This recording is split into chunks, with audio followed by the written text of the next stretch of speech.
Hey everyone, welcome back to the film Frontline. I am beyond obsessed with what we're diving into today.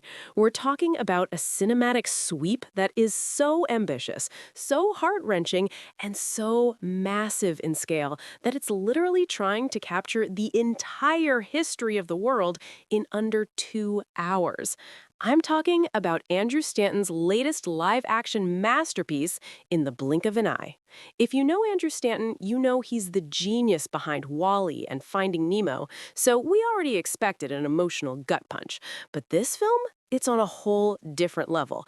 It's a sci-fi epic that doesn't just look at the future, it looks at the threads of humanity that connect a prehistoric woman, a monk in the Middle Ages, and a scientist in a high-tech future. It's giving Cloud Atlas energy, but with a much more intimate, soulful touch. Let's break down why this is currently the talk of the industry. The film follows three distinct timelines. We have Rashida Jones playing a scientist in a near-future setting who's grappling with the loss of her mother. Then we have Kate McKinnon, who is absolutely shedding her comedic skin here as a woman in the distant past, and Daveed Diggs as a monk. On paper, these stories shouldn't work together, but the way Stanton weaves them is seamless. He's exploring the idea that no matter the era, the human experience of love, grief, and survival remains identical. The production design is a total flex. Usually when movies jump between time periods, one era feels cheaper than the others. Not here. The prehistoric sequences feel raw and terrifying, while the future tech feels lived in and grounded, not just shiny CGI for the sake of it.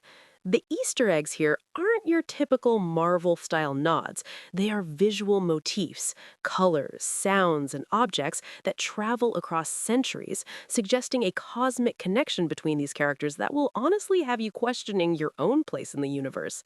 It's an intellectual puzzle wrapped in a very gorgeous, very tear-jerking blanket.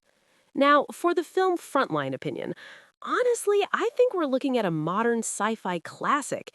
It is so rare to see a director take such a huge swing on an original concept that isn't based on a comic book or a reboot. Kate McKinnon is the absolute standout for me. We've seen her be the funniest person in the room for years, but here she is vulnerable and haunting. If she doesn't get serious awards buzz for this, the system is broken. My only real critique is that because the movie is so dense with ideas, some of the supporting characters in the Middle Ages timeline don't get as much breathing room as I wanted. You're moving at such a breakneck pace through human history that you almost want the movie to be 3 hours long just to soak it all in. But even with that, the ending is an absolute knockout. It's poetic, it's grand, and it hits like a freight train. This film is a reminder that cinema can still be high concept and deeply personal at the same time.